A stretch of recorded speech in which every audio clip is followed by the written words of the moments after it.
Good morning, colleagues and students. Thank you very much for coming to this event. I'm a professor of Badminton Literacy Education in the Faculty of Education, also the Associate Dean of Teaching and Curriculum Development. Now I have another hat, which is the coordinator of the Doctor of Education program. So it is probably the latter type of the hat that has a stronger relevance to today's event. So today we are very delighted to have a Professor Wu Qinghe from UCL, University College. Professor Hu is director of the UCL Center for Educational Leadership and professor of leadership in education, and of course, one of the most well-known scholars in that particular field. So she is the past chair of the British Association of Comparative and International Education, a member of the Research Standing Committee of the World Council of Comparative Education Societies, a UNESCO Inclusive Policy Lab expert, and a member of the Research Evidence and Impact Panel for the Leadership College for the UK government. So she has served as an editor and a member of the editorial board of many high-impact journals in education. Professor Gu has directed and co-directed many government and research council funded projects in the areas of teacher professional development, school improvement, and systemic reform and change. Some of her books have been translated into Chinese, Japanese, and Spanish.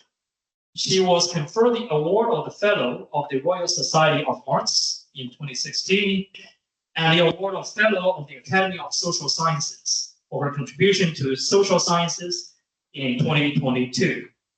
In June 2024, so she was recognized in the King's Birthday Honors and appointed Officer of the Order of the British Empire, also known as OBE, for services to education.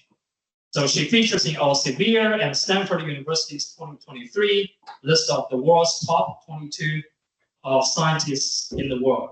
Without further ado, please join me in welcoming Professor Gu. Thank you.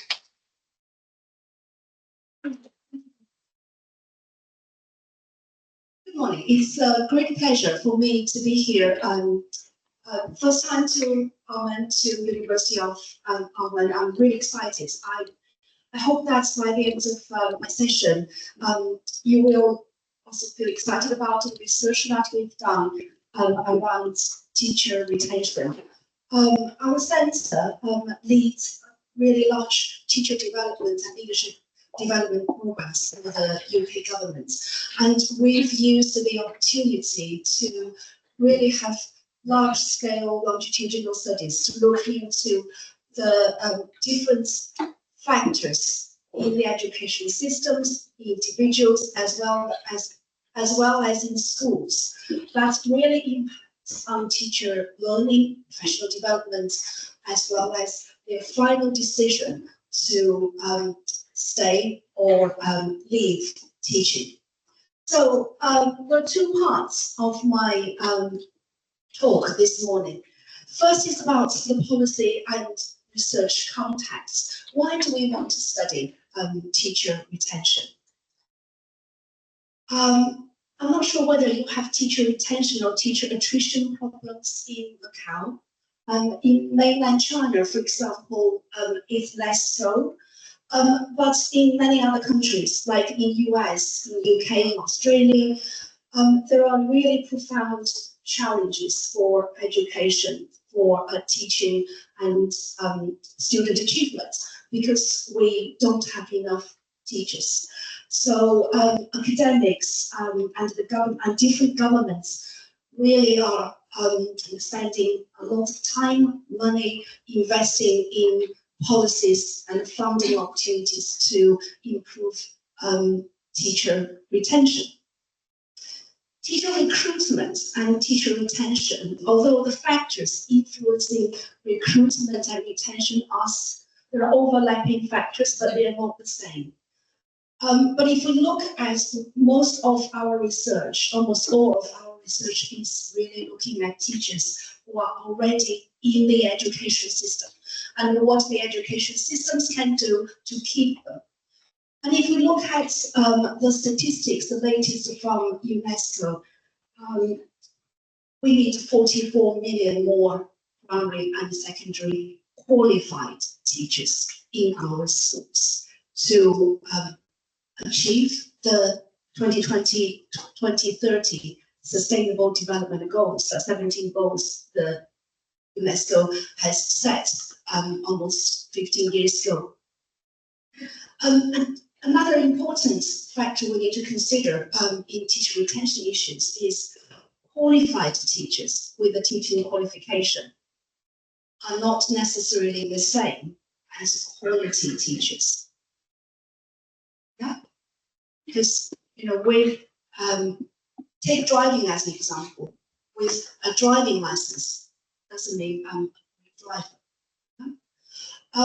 So that really takes us to look at the importance of developing teachers, not just us, many governments. In the UK, for example, over the last 20 years, as I started researching teacher retention, teachers' work and lives and effectiveness, there have been numerous government, large-scale millions being invested in teacher development. The human capital approach. Human capital is about the knowledge. Human capital basically, is teachers' rights to improve themselves. Teachers' knowledge, skills, and professional dispositions. That's what the human capital approach. Improving you as a quality, effective teacher. So the evidence seems to be suggesting that teachers need more CPD, continuing professional development. So there has been a lot of, in the US, for example, the Gates Foundation in different states, they've invested billions, to improve the quality of teachers, focusing on continuing professional development. And then if you look at, I will share some other evidence as well. If you look at which schools, which areas need more qualified as well as quality teachers, those areas tend to be in England, for example, they tend to be in rural areas because people don't want to go there and work and live there. Coastal areas as well as urban areas in the city, socio-economically highly disadvantaged. So if we focus on developing teachers, the human capital theory is telling us we're more likely to improve the quality of teachers in those places. Therefore, it's an opportunity to level up educational opportunities for children. But what does the evidence say? The huge investment in the quantity, the amount of professional development, heavy investments in dollar terms, in pounds terms, have they been translated into student learning, student achievements? The question is very simple, because why do we want to develop teachers? Because we want to inspire the learning of the children. It's not about getting promotions for the teachers. So that's where the evidence we look into. With the heavy investment of teacher professional development, have we improved schools? Do we have evidence that more children are doing better in their academic studies, in their mental health, in their physical health? Simple question, very important. But the evidence is telling us it's not necessarily the case. In fact, there's a very limited evidence telling us the blanket approach of sending teachers to attend large-scale, outside of the classroom, attending teacher professional development courses, they are not necessarily making a difference to school improvements. It's actually quite simple. If I, for example, your head teacher sent you to Beijing, to attend a professional development course, you came back feeling really inspired, learn something, but it's in your head. To what extent what you've learned can be used, adapted? It's teaching pedagogy. You can't just pick up and dump into a different classroom, and adapt it in your own classroom, and also shared with other teachers to improve the learning across different classrooms. that requires systemic intervention from the school. And that's why when we look at the human capital, we're arguing, I mean, the book, I was really inspired by Susan Moore Johnson and her work on early career teachers. She's a professor in Harvard. Looking at the conceptual flaw of human capital approach, because when we look at teachers, when we look at school leaders' development, we can't take them out of the environment in which they work and they live. Yeah? And that's why, to develop teachers, first of all, you need time. And there are only 24 hours in a day. How many more times do you have? And also you need collaboration. It's like psychology, research in psychology telling us children are more likely to learn better if they work in groups. Yeah? Same with adults. So one beautiful flower doesn't make a beautiful garden. You need a team. You need teams in schools. And this is, or if you bring everything together to then understand the conceptual flaw of human capital approach. Doesn't mean we don't need CPD outside of the school. But if you don't have school leaders and school environments that enable people to use, to try and fail and succeed what you've learned, not just yourself, but also with your team, you are less likely, almost none, so to improve students' outcomes in the school. That's why if you look at the Gates Foundation, went on for 10 years, there was very limited evidence on whether that heavy investments, millions of dollars, have improved student outcomes. Very, very limited evidence. So that that project was closed. Same in New York. Look at 12 years of research into those kind of human capital approach, limited evidence. Same in England. And I will share more evidence from our own government evaluations, policy evaluations, to show something called Matthew effects. So that's why it really takes us to look at the importance of schools. Here is another piece of evidence challenging fundamentally the conceptual flaws of the human capital approach to CPD. So what the evidence tells us. Early career teachers, we know new teachers, research tells us they work extremely hard. Most of them want to be good teachers. They learn how to teach. It's like you get driving license doesn't mean you can be confident in driving immediately. They work, our research on teachers' work and lives, the effectiveness showed 25 hours a day, and they wanted to improve themselves. So evidence is showing there is a quite steep learning curve for early career teachers up to their 3-5 years. However, there was some evidence showing actually some teachers seem to be plateauing. And this is where the limitation of research, if you do social sciences and don't look at the environment, but focus on individuals, there's some kind of limitation in how much you really can explain the individuals and also collective teams' experiences. So the meta-analysis led by Sutton Trust, it's almost more than 10 years ago now, it's still one of the best pieces of evidence. It shows teachers working in schools with supportive professional environments. They continue to improve. Vice versa is also the case. So, and that's why I will explain later why in our research we really wanted to put teachers in the environment to understand their work and lives. When I did my PhD at the University of Birmingham, I was my research was based on a teacher development program led by the British Council, and I really loved their reports during the time. It's called The Crane Among the Chickens. So what it is so the British Council went to China from the late 1970s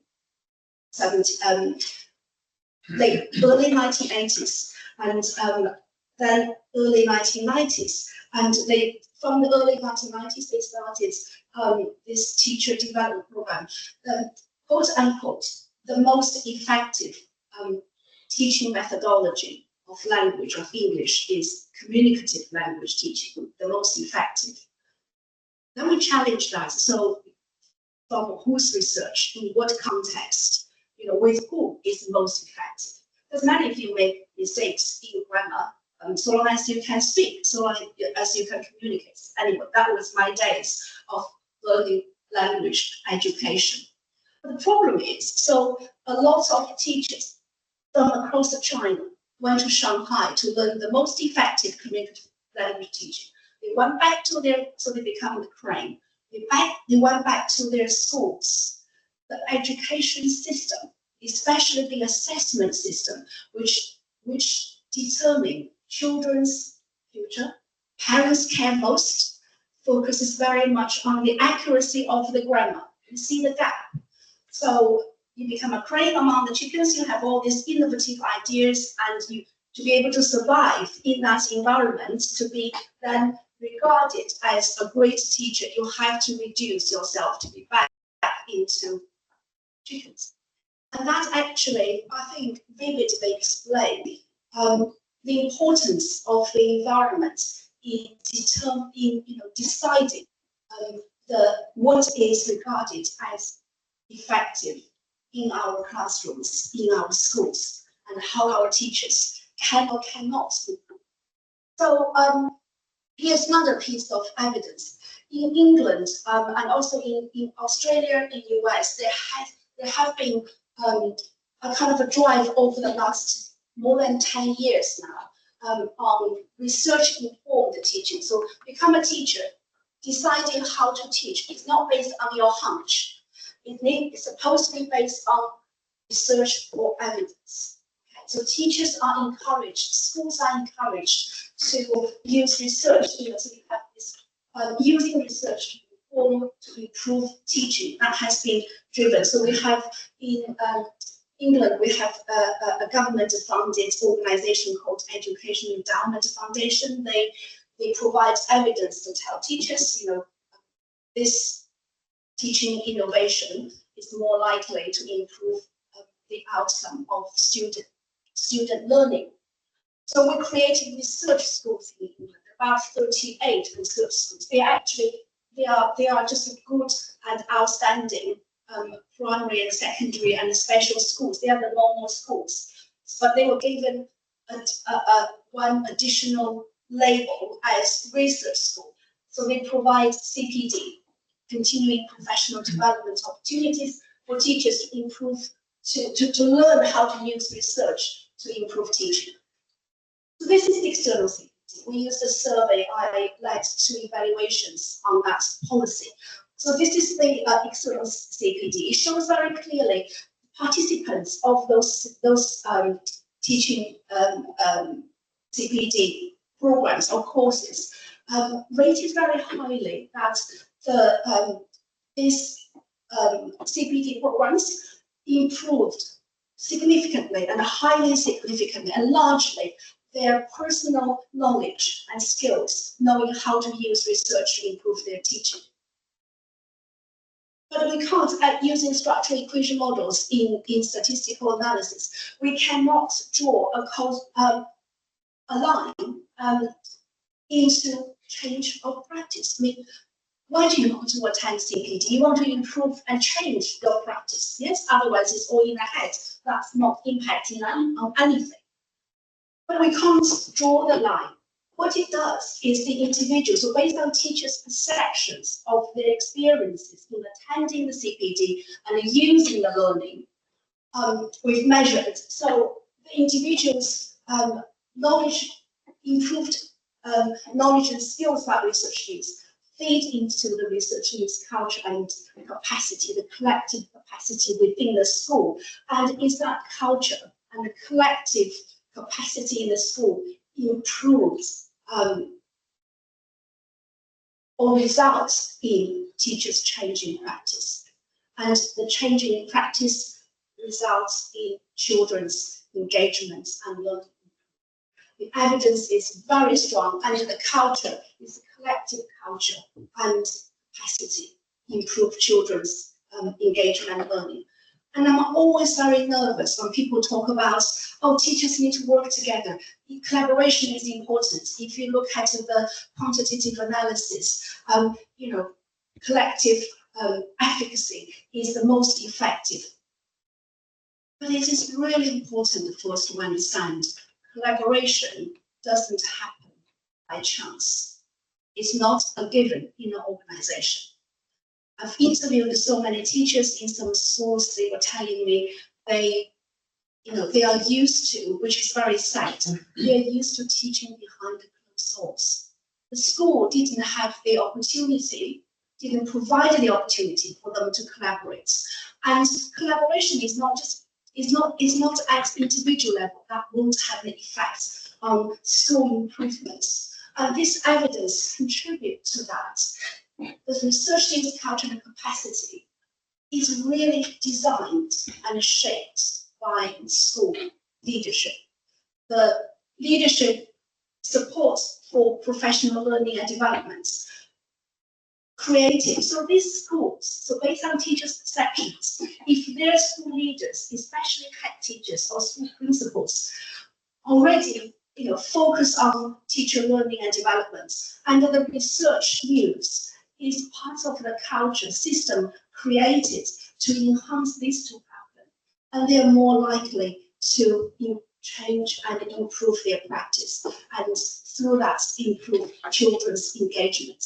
And some of my colleagues, apologies if we have sociologists in this audience, are very critical about leadership, about offset school inspection systems.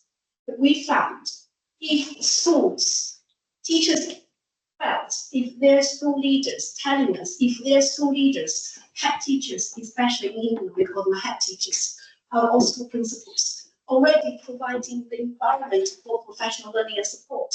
Those schools, if we then match independently school inspection systems, the results, there's a very, very strong correlation and positive. So this speaks to the meta-analysis. Teachers in the teacher effectiveness this way, as explains from a different perspective and this is where doing research is fun. You look at different pieces of evidence and how they speak to each other and really reinforce your understanding of the field.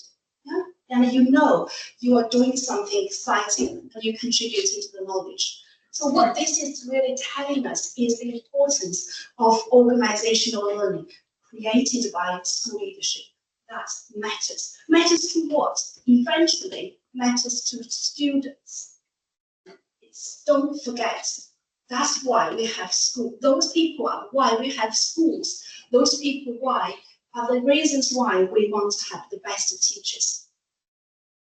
So that's, in the same evaluation, actually a number of evaluations I've led over the last 5 years, we've identified the Matthew effects. My research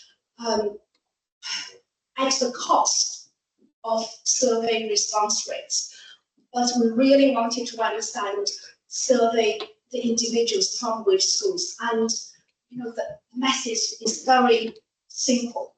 Those schools, they know how to take advantage of government funding opportunities, of those school improvement campaigns, to send their teachers, and the most important thing is those school leaders know how to follow up. They keep getting better, and vice versa is also the case. There has been a stubborn challenge for the government to really reach those schools that have been underperforming over time. Those schools we found in our evaluations, they are less likely to engage, to be engaged in this CPD opportunities. The reasons the head teachers often say is also very simple. We're busy. We can't afford to send the teachers to go and attend CPD opportunities because this costs money. If I send one teacher out, who's going to teach the class? Yeah. And that's why it's a systemic issue for certainly for the UK government. And another worrying piece of evidence is we know teacher quality is important. Research is telling us what teachers do in the classroom is common sense in many ways, but the evidence has confirmed the common sense. What teachers do in the classroom has the strongest impact on students' outcomes, and especially so for children from socio-economically deprived, disadvantaged communities. If you look at the teacher effectiveness research, a child who's left behind, who comes from a socio-economically, in layman's language, poor families, an effective teacher can help this child to catch up to 1 year of learning over time. So we need the best teachers in schools serving the poorest communities. But the challenge is those very schools are less likely to attract people to work there, and it's often very chaotic when we go in.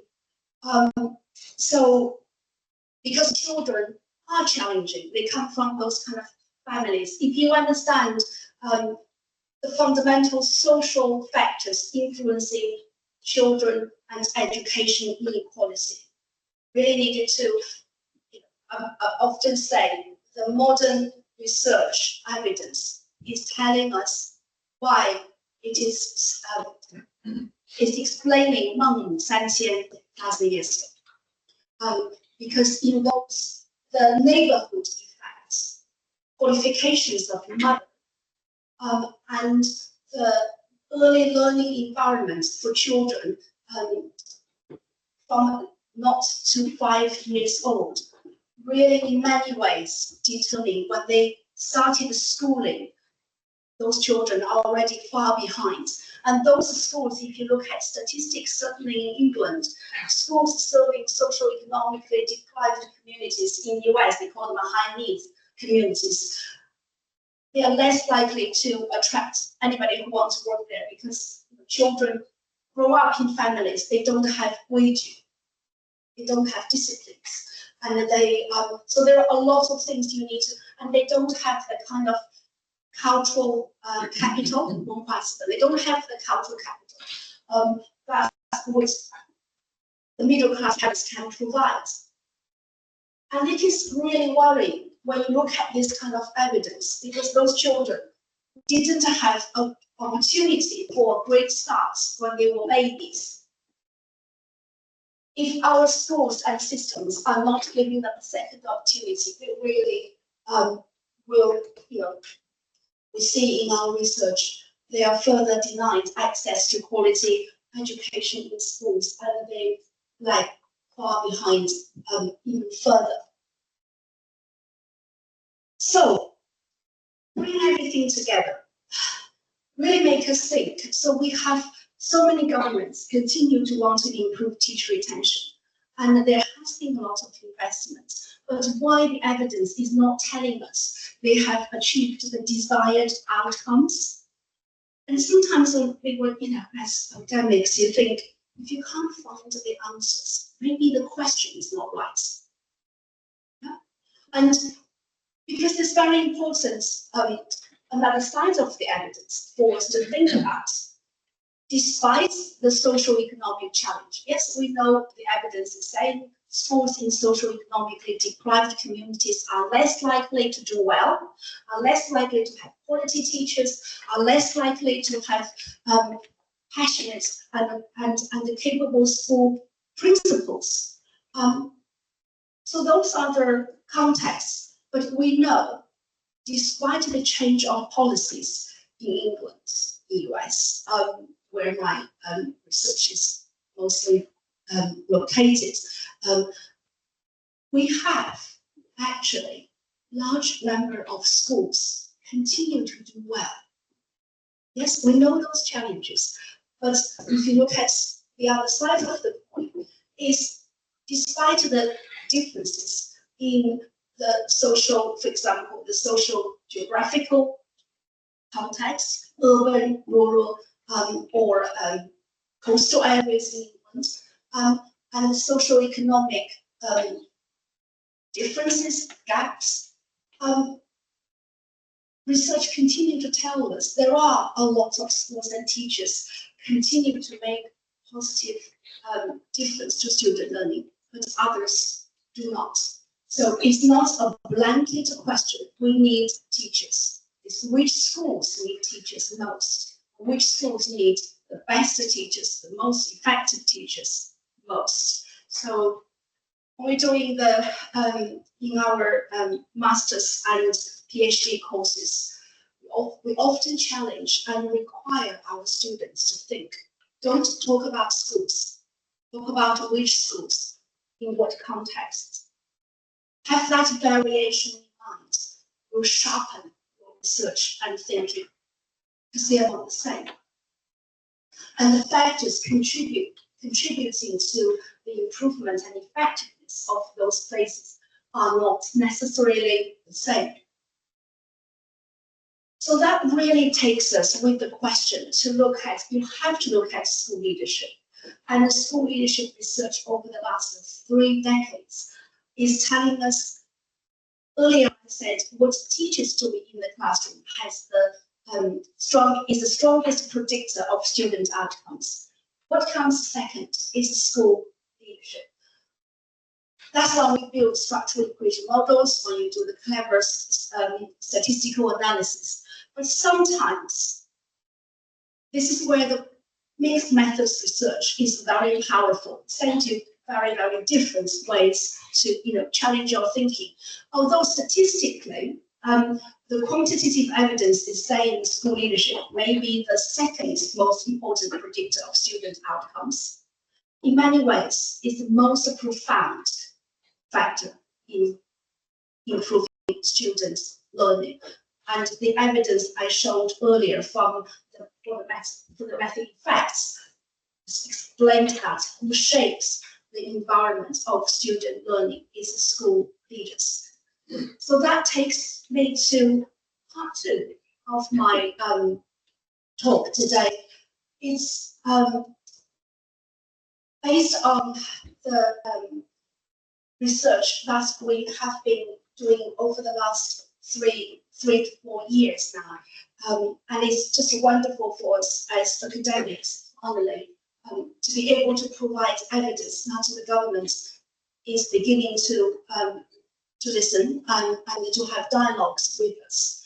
So the policy context of the whole teacher and leadership development program strategy is in 2019.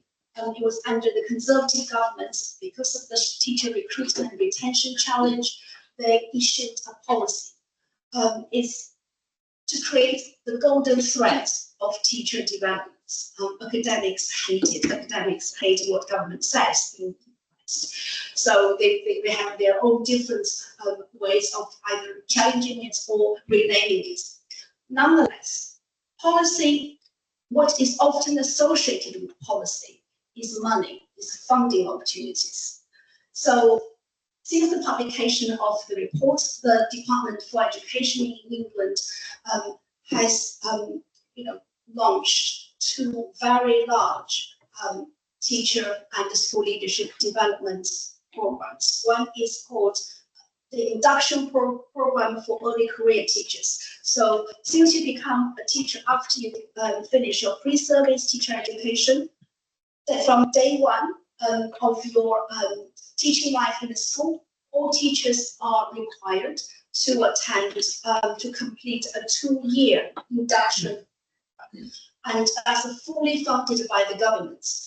And a number of 5 to 6 national providers will design the curriculum and deliver the training, professional learning for early career teachers. So UCL is the only university-based national provider for this program, and our center is basically doing the work.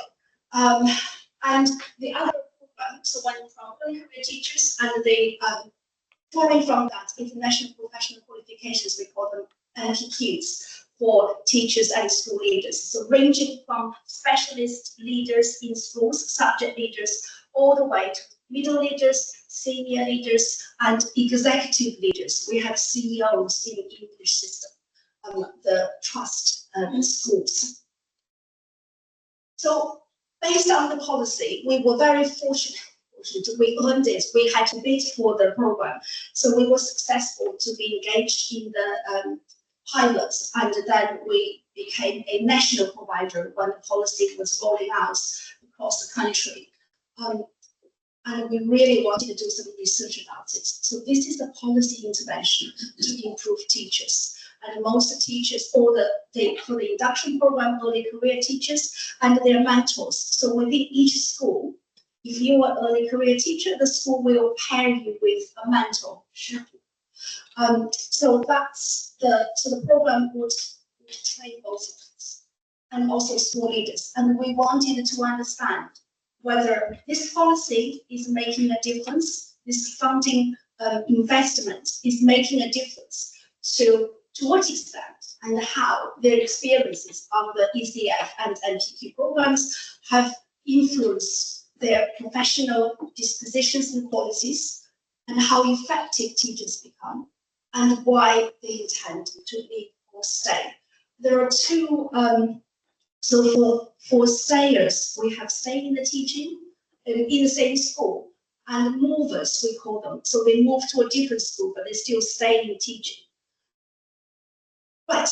So and we use annual surveys, telephone interviews, as well as 20 case study schools, follow those case study schools, and to understand at depth school as a unit of analysis rather than individuals, what I taught, emphasize very strongly.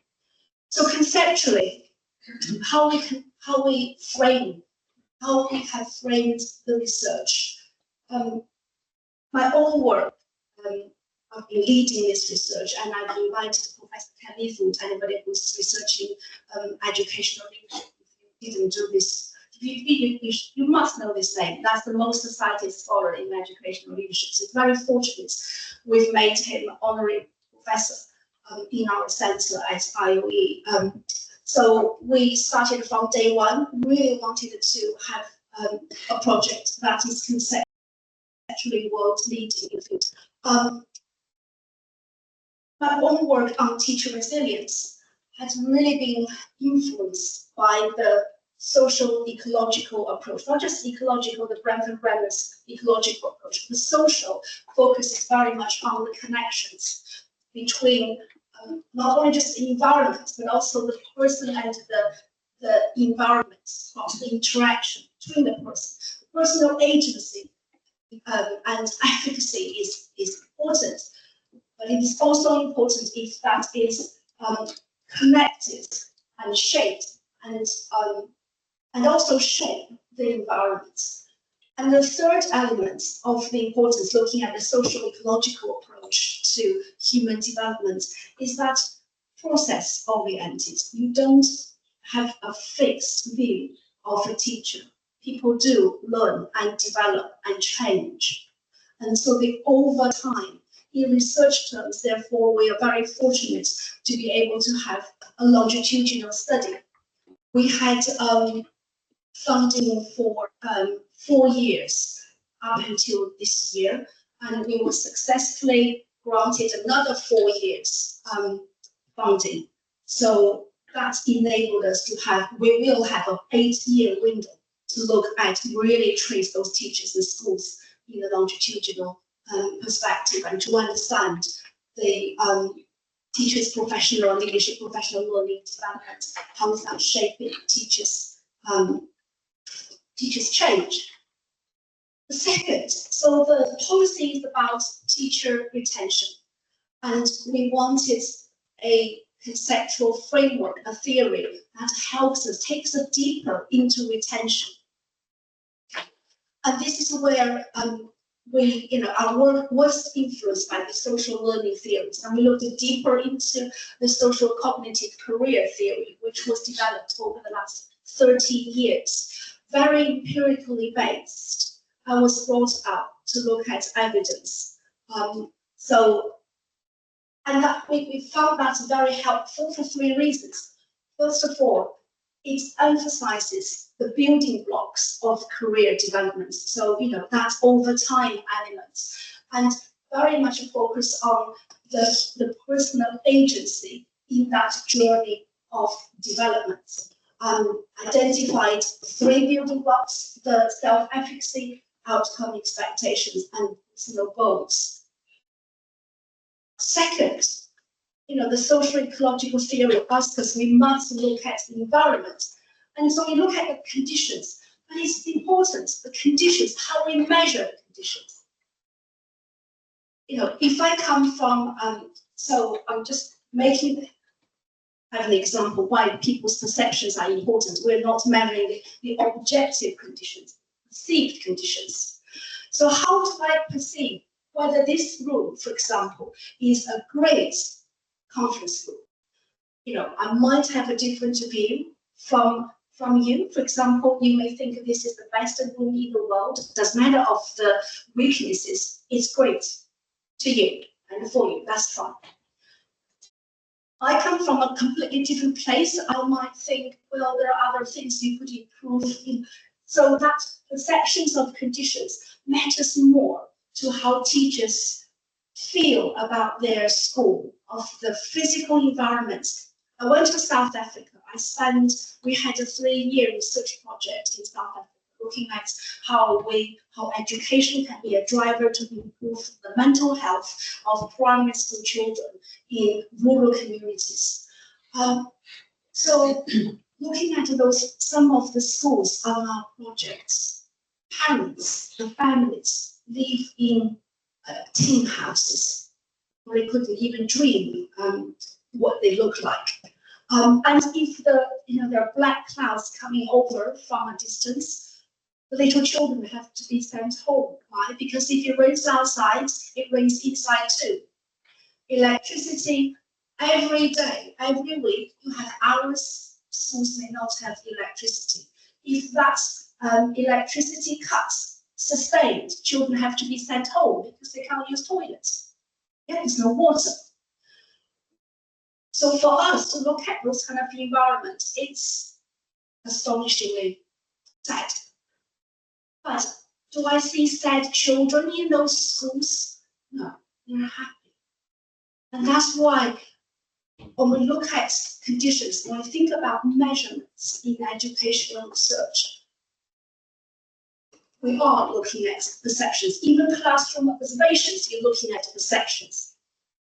So, and the other important, the third reason we decided to bring ICCT to inform our conceptualization is its focus on the interaction between the conditions and the specific cognitive and the self-efficacy and the relationships as mediating factors influencing how individuals perceive their experiences in different careers and how they make career decisions. You can see it's very, very closely connected with social ecological theory, influencing how we approach human development. But you can't just dump a theory into education. We've also used, in our conceptualization, looked into the work around teachers' lives, school leadership and improvement, to actually create something we call it at ICCT. So we published, accepted soon, at ICCT. This took us 1.5 years with Kenneth Wood, based on its review of systematic reviews. And something I also learned from working with Ken, if people design or research, it is absolutely essential to have a conceptual framing, understanding how you approach this social phenomenon. what are the key building blocks in your thinking, and then design your research accordingly so that you are not missing out important things at the beginning. So this is the teacher retention, and what has become based on the empirical evidence over the last 3 to 4 years. We've created really a lot. We've published 4 reports. The direct impact, influence on teacher retention is teachers' well-being and job satisfaction. And if you look at a teacher's work and life, teacher emotions, and so on, and teacher retention literature, there isn't, there's so much evidence saying teachers' job satisfaction matters and they drive teachers out of STEM. But often teachers' job satisfaction, especially from the discipline of psychology, positive psychology, they tend to focus very much on the individual, seeing it as individual dispositions. But this approach, the social ecological theory, the SCCT, tell us this is the organizational outcome. Is shaped, is nurtured, influenced, shaped by whatever is going on around here. So in the research,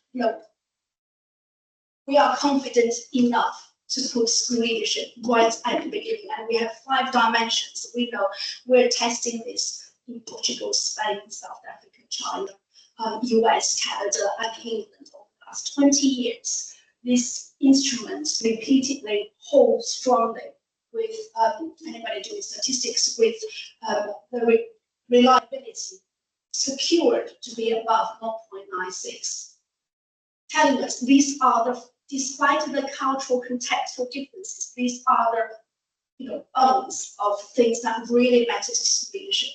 And things influence, for example, the social economic conditions of the school, as well as government policy influence what school leaders do. And we have, we have time today, we have really done a lot of work on how successful leaders impact government policies. Under the same policy, schools look different. Why? This. And they shape the teachers' working conditions, and that they influence conditions that influence teachers' self-efficacy. And we measure domain-specific, not just efficacy, teacher efficacy, teachers' motivational states, as well as their personal and professional characteristics. And they shape directly and indirectly. And I will show you evidence. It's really exciting. So in our survey, all these dimensions are matched to our research instruments solidly. So what have we found? These are the research questions. Quite simple. We want to understand the impact of this government policy through the ECF, the Early Career Teacher Program framework, and the MPQ for school leaders, which factors in impact on lads and how does school leadership impact. So these are the reports published. 15 minutes. I will take you through quickly about what we found, what we have learned. First, our hypothesis about where teachers thrive and stay. They have to thrive first, and they're more likely, therefore, to stay in the school. Hold, based on the evidence. I put together some key messages. First, the evidence is challenging us to rethink again. I'm saying again because we published in the past, but this evidence is challenging us, inviting us to emphasize again how we understand retention. We don't just want, if you have children, some of you are very young, for those of us who have children, one day you have children, you don't want to send your child to a class where the teacher only sees teaching as a job. And I'm saying this, so if you want to understand why, read more about what teaching means, the nature of teaching. So that's where we distinguished teachers' physical retention, so body in the classroom, from the hearts and minds retention, or in our work, we also call it quality retention. We really wanted them to have the heart, the hand, the hearts, and the minds are connected So teaching is a vocation, it's more than a job. And if you look at if we look at teacher retention and place children's learning at the heart of teacher retention, that gives you a very different picture. You wanted teachers. We know teachers who are committed, who are resilient, their children are more likely to do academically well. There's a lot of research evidence on that. And that's where the worthy goal for government is not necessarily just the physical retention, keeping people in the classroom. Sometimes a small percentage of attrition is good. You want those teachers who find out that they can't teach, leave teaching, because it's a job for you, you get salary. It's a future for children. You can't put a price on that. And the evidence is telling us, again, sociologists are focusing on stories telling us teaching is bad, teachers want to leave, they are working very hard. I'm not saying that's not true. However, if you look at large database patterns, since when I first started my academic career in 2004 and 2005, OECD published reports on teachers' method, and now, again and again, the evidence is telling us most of our teachers actually want to stay. They're inspired to be. As policy, of course, we want to look at the 10%. We want to look at the other 4%. We want to look at them. They are important. But it is equally important for us to acknowledge evidence such as this gives us hope for the children. So that's the evidence on the early career teachers, ECTs, the early career teachers. The evidence is similar for senior leaders and middle leaders, most of them. It's not just that they want to stay. They found the jobs inspiring. That really gives us hope. I presented this to the union, the Teaching Commission in England, as evidence, really reminding them that you need to also look at 80%, not just to focus on the 20% in the school systems. Second message, it invites us to rethink about workload. Over the last 10 years, I've done a number of research projects on teachers' workload. If you ask them teachers' workload, if you read newspapers, certainly in England, they talk about how many hours. The OECD report, TALIS report, telling us, comparing the number of hours teachers work in England with China, with other countries. They work long hours. But I still remember when there was an interview with a teacher, a middle leader actually. She was heavily pregnant, working in a very challenging but outstanding secondary school in East London. And she was saying to me, Ching, you really have to see teaching as a life.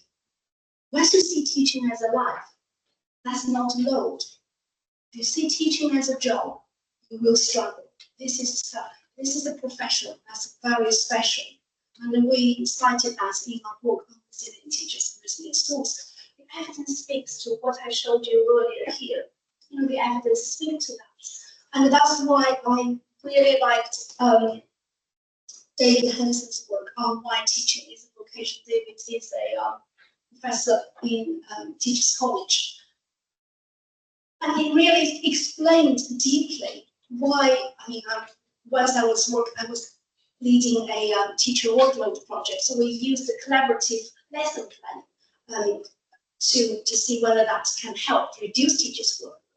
So we have in a multi-academy trust in England. So a trust CEO is responsible for 10 schools, for example, 20 schools in our trust. So we've had year 1, year 2, year 3 teachers working in different groups, cut them by maths, by subject specialism. So rather than planning lessons individually in their own classrooms, in England, each teacher is given about half day a week as non-contact time. So they often use that to plan lessons. We know that's not enough. So we started from 9 o'clock, and by 3:30 they need to go home. and those teachers wanted to stay. And I said, this is a workload project. You need to go home. But what they were saying to me is, stop asking us how many hours, how many days, how many hours this collaborative lesson planning can help, can save. It's meaningless. What we really enjoyed is we are working together. We actually started to think like professionals, to think about how children learn, how my children learn differently from your children, and what kind of content that we use similarly or differently. Think more about teaching and learning, and they felt they really enjoyed that. And this is why in our latest work, we found evidence to really push up, give us the opportunity to argue very strongly. The load, volume, and complexity is not necessarily the same as the nature of teaching, which is the professional value that brings to teachers. So in our survey, for example, the latest one we've done with both early career teachers as well as school leaders. You ask them about the load. If you ask about workload, they tell you that 51%. I'm not saying teaching is not a hard job. It is by its very nature. 51% of teachers saying the workload is hard. That's manageability of. We're not telling them what we are measuring, but that is the load. And then you can ask them about the nature of the work. The vast majority of them telling us teaching, you ask the same word, workload, and then they're telling, but if you measure different things, they tell you different things. And this is where research is exciting. They're telling us the vast majority, almost 70%, 69, 67 say the workload is actually meaningful and rewarding for them. The resentment needs to be looked at be reversed. Most of them didn't really find, 56% actually saying they don't have sense of resentment to their workload. So that speaks, because we're measuring different things in relation to workload, the volume and the nature of teaching. So then we wanted to understand what's behind it. Yeah, what's behind it, why, how we address workload. And the message is actually quite simple. The culture and working conditions of the school organization count for a great deal in how teachers and school leaders, I've got less than 5 minutes, to perceive their workload. And we found between school variations. Schools to school different. Here's just one example. Asked about the frustrating. So teachers who, the feelings about the workload in school, versus professional training and development opportunities rarely conflict with my work schedule. It means I have time to improve, to learn, as a professional. In statistical analysis, you like to see these stats. So teachers didn't feel their workload is frustrating. They are more likely, 70% of them, more likely to report that they have opportunities and time to do their professional learning development. Vice versa, also the case. Very fragmented. And the same kind of, because of time, I won't go to the mental. We also measure the mental. The message is very similar kind of pattern. So what does it tell us? The ECF, so this teacher development programs, the human capital approach to developing teachers, is important, but they themselves do not add to the workload. It's whatever else going on also within the school condition that impacts on their perceptions of workload. Message 4. Message 4 is actually quite simple. So we found strong evidence that our teachers enjoyed the learning, and they did feel that the content, the policy, which is good evidence for the government to see, is research informed. But we are the only national provider of these two programs. Use the teacher inquiry as a pedagogy for teacher learning and development. And it was at the time when I designed it, I had a really strong resentment from the government telling us we don't want our teachers to learn and make words. Teacher inquiry, who's there to know it's going to be good? But 3-4 years, we had so much evidence to the extent other providers started to steal our pedagogy. Because you speak to what is really important is teachers need to use the learning in the classroom. So the inquiry approach really encourage them, force them to connect different knowledges. And teachers, career teachers, they are only career teachers. Each individual of you guys are different. Yes, your capabilities are different.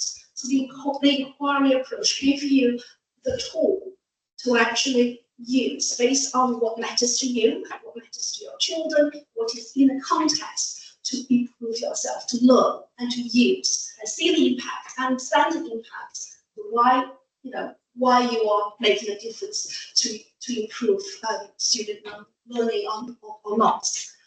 I'm not going to, this is just very brief evidence to show our teachers, the career teachers, mentors really enjoyed the learning. And for mentors and early career teachers in mainland China, it's called Shi Tu Dai Jiao. The structured mentoring program was regarded by both the mentor and the early career teachers as very important. And for this is a piece of evidence we've had about using the school leaders, middle leaders as an example, how much they enjoyed the implementation. That's a different name for the inquiry approach. That's enabled them really use the learning in practice. And the case studies gave us so many examples, which I don't have time to elaborate here. But I just steal 5 minutes of the discussion so I can take you to the conclusion. Well-being. I want to talk about well-being because during COVID, when the school was closed, UCL was closed, I get very frustrated. People, out of goodwill, my bosses are saying, let's improve our well-being.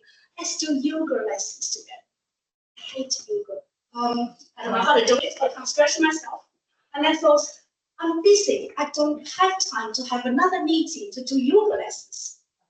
It's not even scratching the surface of what well-being is. That was the motivation. And if you look at the research literature on teacher well-being, very much driven by psychologists. But if you look at the well-being of societies, they tend to be driven by economists.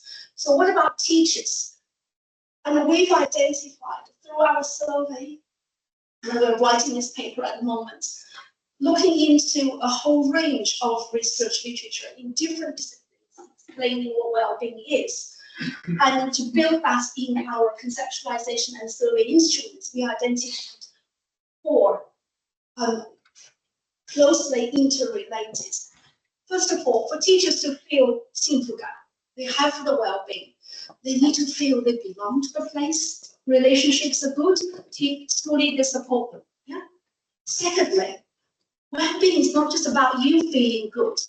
It's about giving the nature of teaching is closely related to the moral purpose of teaching and why so many teachers want to improve themselves, because they want to improve their own capability as a school leader, as a teacher. We use the current evidence is from the Middle Ages. And job satisfaction. So yes, the cognitive aspect of well-being is important. You need to feel you have accomplished, 成就感, and you are satisfied, the 满意度, with your job. Finally, teaching by its very nature is an emotional practice. So teachers feel inspired and happy if their children are doing well, if their children give them a piece of a card on their birthdays. Those kind of emotional elements really contribute strongly to teachers' well-being. So this is how we improve it using confirmatory factor analysis. And those well-being, the 4 dimensions are statistically closely associated with each other. And that takes us to explain what I've learned from working with when I was a postdoc is so what? So you found the close associations. What have you learned? Those middle leaders, so school leaders of their perceptions of their well-being reflect their level of confidence. They have to be able to do their job well. For teachers, for scholars who study teacher resilience, teacher stress, rarely know whether these teachers are able to do their job well or not. And then pointing to the organizational conditions, for example, the social conditions of the organization that belonging in the school, and see what really is important for schools to develop the well-being. Give teacher time, opportunity to learn, to develop, to thrive. Make them feel that they are professionals, make them feel they belong to the school, they belong to the profession. They're more likely to have a very strong sense of well-being. And that really speaks to the nature of the teaching. So let's look at how well-being impacts on teacher retention. And the evidence is very similar. This is early, our first structural equation models. We split well-being, so that's the social elements, the belonging in school, and the capability, purpose of elements of belonging in teaching. Belonging in school impacts strongly, directly on teachers, early career teachers' decision to stay or leave. But well-being is created by what? Starting from, again, 4 dimensions, 5 dimensions measured of school leadership, bringing the early career teacher framework. This is why the human capital approach, I said at the very beginning, is limited. Because the early career framework, the CPD, the use of the learning is created, as part of the school system by the school leaders, as part of the professional growth opportunities. If it's there, then early career teachers, more likely to enjoy self-efficacy, resilience, contribute to the collaborations. That's why it is really important that we understand teachers' well-being, how they feel about their teaching in the system. So that takeaway, I've taken you through those takeaway messages. I'll leave my slides behind. And similar evidence from the case studies. So this is the teacher. It's wonderful. This teacher, this early career teacher, actually has special educational needs. He did a PhD in maths. He's a maths teacher. And he's saying he really enjoyed the learning. And he could use the learning in his classroom. But really what kept him in teaching in school is something else. He felt he was a valued member of the school, and he was trusted. He has autonomy to develop teaching innovations, and so that he can be the best math teacher he can be and learn from the department. What did his mentor say? Similar thing. We know earlier evidence telling us structured mentor-mentee relationships learning has the strong impact on early career teachers' development. But the mentors say, I can do all those things, but they don't keep this teacher. What really has mattered is the institutional environment. That explains typically the beautiful structural equation model I just presented. And the value is really embedded in what's going on. Say, with the well-being, it's over there. Impact strongly on retention. This is based on middle leaders. Very similar picture, but we've built in, based on SCCT, we've built in personal goals in the measurements. But the NPQ program, again, is shaped by school leadership. It's part of what else is already going on within the school. And so successful school leadership improves participants' professional growth opportunities. And this is being brought in to be aligned with what else is going on. That alignment is absolutely the key in how we understand the impacts. And the Trust, if you study research, if you study school improvement, you know trust is one of the strongest predictors of school improvements. And here's further evidence to suggest why. And finally, the program itself does not improve self-efficacy. It has to be really shaped by what leadership provides. So what? There are encouraging news for the government. I was challenged by some academics at conference. They said, I'm sure the government would like what you found. And I said, that's okay. If you don't like the findings, challenge my methodology. There is encouragement. We're not saying it's all rosy. The most important thing is to understand the interactions, to understand the why. Because behind it, we also, what we've learned, the evidence that shows there are positive impacts on the learning. What really important, what is missing in the policy is the importance of the school organization in shaping the learning and enabling our teachers and school leaders to improve and thrive and to stay. So, that speaks to what I said at the very beginning of today. The training itself, the human capital approach, is not the game changer. What is the game changer is the structural mechanisms that school organizations are sitting between the government policy and the practice and teacher change.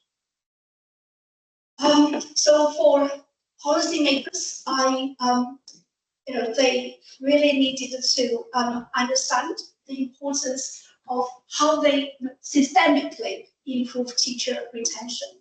And schools do need policy support so that they are able to provide better opportunities for our teachers and for our children. And again, if you look at teacher retention, we created and coined the sticky schools and slippery schools. Sticky schools are where teachers are more likely to stay. Sticky schools are where things are actually doing well. Everything else is not just one thing, because it's a great school. The slippery schools are less so. So finally, I wanted to end with this message. The environment always changes, and teachers will have to continue to learn how to live their lives. But what really is important is we need to understand and continue to provide evidence to understand where teachers learn to live their new lives, and they continue to thrive, and they're more likely to stay for the right reasons. Thank you.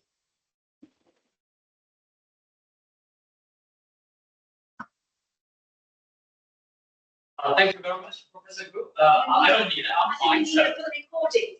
The recording. Oh, all right. Okay, thank you. So, unfortunately, we only have about 10 minutes for questions, so 2 or 3 questions, because we're told that there will be there's going to be a class here from maybe 2 minutes from now. So we'll have to vacate and maybe students to have the class here. So anyway, so questions. I'm sure you have a lot of questions, and I personally do have a lot of questions and takeaways, but that would be a waste of the time because I'm sure you have a lot of questions. So, and yeah, go ahead.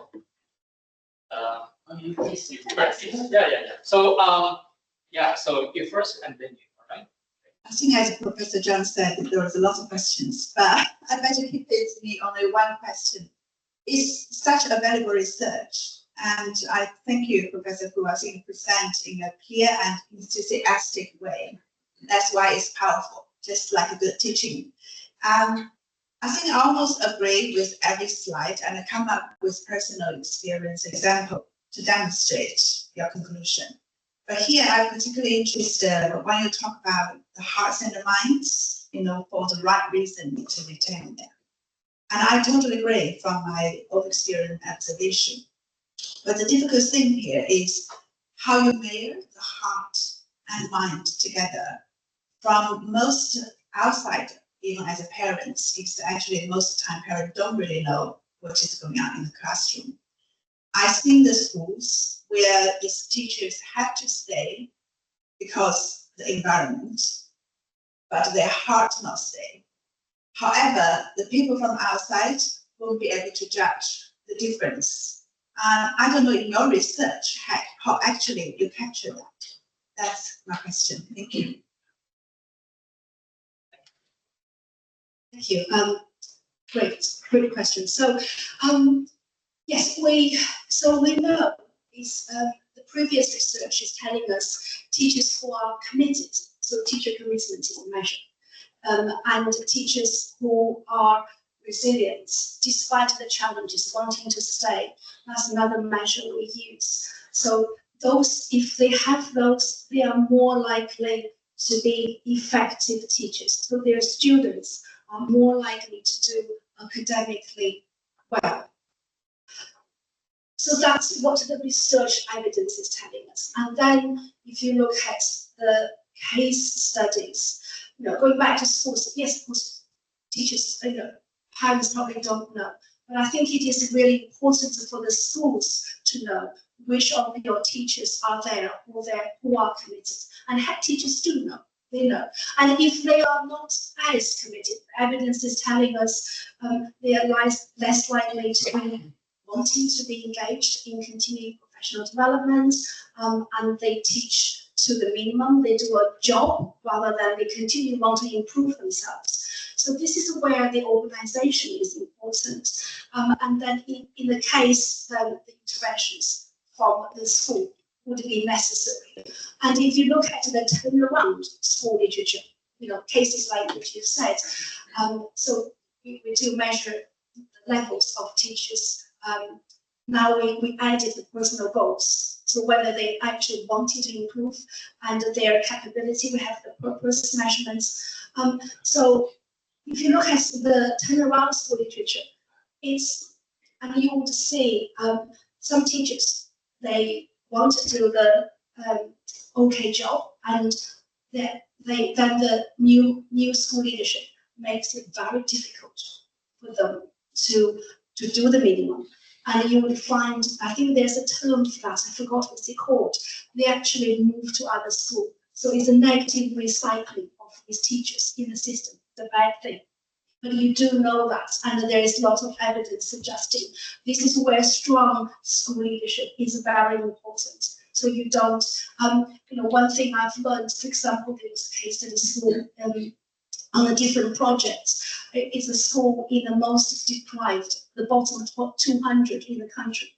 And the head teacher said, some of the parents need to drink to have courage to come to attend parents' lessons. You can't imagine that. And for those children, they go home, when they leave the school gate, some of them don't have desks at home to do homework.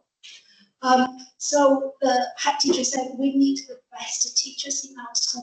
Every second counts. So that goes back to how the heads think about what is curriculum.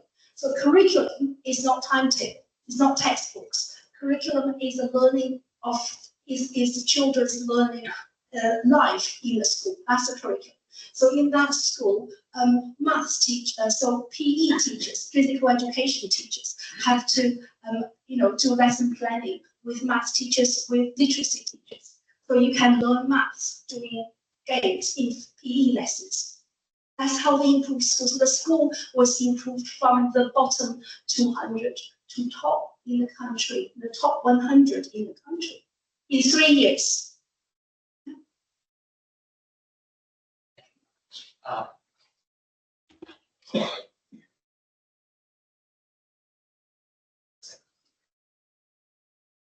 Thank you for Professor Gu's talk. Very meaningful project. I am a PhD student from the University of Glasgow, and my PhD project is part of the Scottish Government's education reform. And I'm very interested about you will label some schools in England as research schools. What kinds of criteria they should meet, to form a research use culture? What kinds of criteria you will put on this these schools, and how can we judge that these schools have a research use culture? Thank you.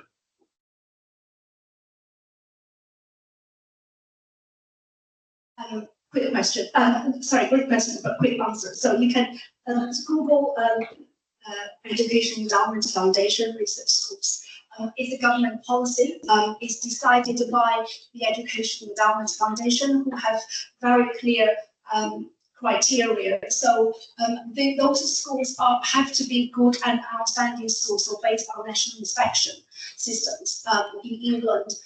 So they have to demonstrate that the school has the culture and the capability and the capacity to do research informed, use research evidence to inform their own teaching in their own schools and being successful and provide evidence for that. So there is an application process, interview process, and the Education Endowment Foundation decide who are the research schools. They are just a normal, they're just great schools in the system, but who have had a history of using evidence and research to inform. They don't, it's not academic research, right? So it's about, they don't do research themselves, they do CPD. So they would use, so they are the knowledge brokers. Good question. They are the knowledge broker in the system. So Education Endowment Foundation provides evidence on which innovations work. So then the research school digests that with Education Endowment Foundation, and they provide, they create, design, create, and they deliver the CPD to translate that knowledge, evidence into CPD for teachers. And then they provide professional courses for schools to attend, how to use, for example, meta-analysis to improve reading. Okay.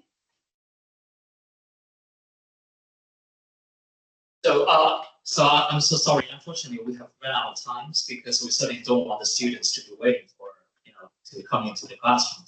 So thank you very much for your participation. Let's thank you for one fantastic talk. So for those of you who are interested in our events, so please make sure you check your emails, and we're welcome to attend our future events to the Faculty of Education.